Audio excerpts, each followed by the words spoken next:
You could soon be seeing more National Guard troops on D.C. streets this summer, and the district's top prosecutor says she's now going to go after parents of juveniles who violate the city's curfew. This is all part of an increased federal surge in the district announced today. Yeah, News 4's Mark Seagraves broke this story yesterday, and he's now joining us live. So, Mark, for the most part, crime has been going down in D.C. So what's driving this move by the feds, and what will this actually look like?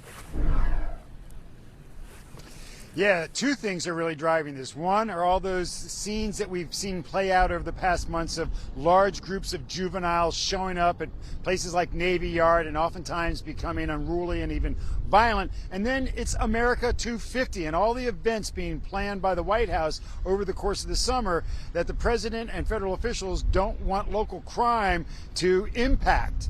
As for what we know, not a whole lot, because officials today at the press conference didn't give a lot of details.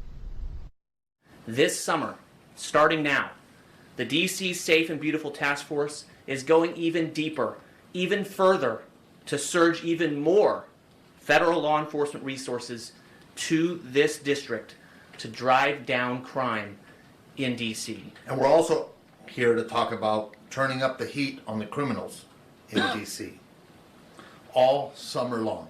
Federal officials at the Department of Justice, surrounded by police and military, announced the increased summer surge, saying they want to make D.C. even safer for residents and visitors as we head into America 250 events.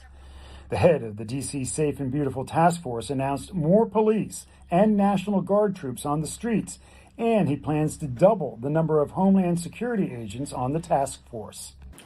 You will see more U.S. Park Police on foot, in vehicles, and on horseback through D.C. to support the summer surge. The National Guards, were asked. I sent a request for an additional 1,500 National Guardsmen. It'll bring the total of 5,000. It's also scenes like these that federal law enforcement want to put an end to, large gatherings of young people that sometimes get out of control. Today, Pirro, the U.S. Attorney for D.C., announced that parents will now be prosecuted if their children violate the curfew. And it sends a clear message to the parents that you must supervise your kids or face criminal consequences. Law-abiding taxpayers should no longer have to pay for parental neglect. And as we take back our streets, as you've heard today, there will be no excuses. Parents, do your jobs, or we will do ours. While the D.C. government and police department are part of the task force and will be required to enforce the new curfew prosecutions, they were not at the announcement. And sources tell News 4 neither the mayor nor MPD were consulted about the summer surge before today's announcement. I asked why local officials were left out. This is the president's task force. Let me be clear. This is the president's task force. And we're here to stamp out crime. This afternoon, we caught up with Mayor Bowser for her reaction. With the departure of Attorney General Bondi, it would appear that other people have been designated for this surge that we just aren't familiar with. So I have to learn more about what they're suggesting before I can comment further. Are you disappointed that you nor the police chief were consulted prior to this announcement?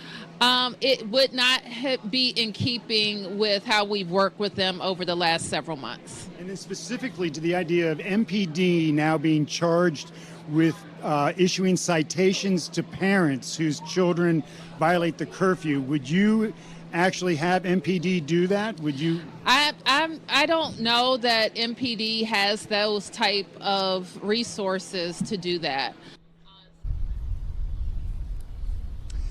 So one thing that's very important to point out is those 1,500 National Guard troops. Right now, that is a request that is pending approval from the Defense Department. So we're going to have to wait and see if that's approved, and it'll be some time before we actually see that increase in National Guard troops on the streets of D.C.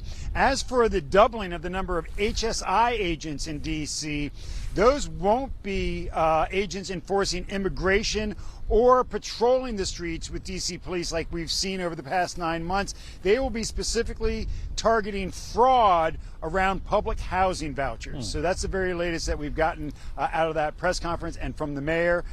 Jim, Susan, back to you. So, Mark, how exactly will the prosecution of parents work when it comes to those curfew violations?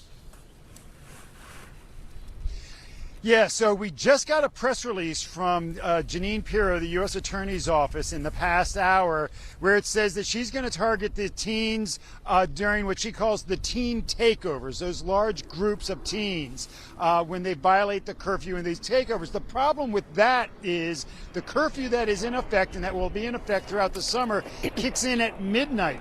And the vast majority of these teen takeovers happen about 8 or 9 or before 10 o'clock at night. So they wouldn't be violating the curfew. The other problem with enforcing this against parents is Pirro acknowledged that she most likely would not be able to go after parents of children of youth from Maryland and Virginia because that's where the crime would have originated if they let their kids go out after curfew. She would only be able to really focus on DC parents, DC juveniles for that. And then as you heard Mayor Bowser, she doesn't know that they have the resources to do this because it would be added work for police. I will note that in the past year, so far this year, only 47 juveniles have actually been taken into custody for violating that 12 o'clock curfew. Jim, Susan? All right. A lot to work through still before summer begins. Mark Seagraves, thanks so much, Mark.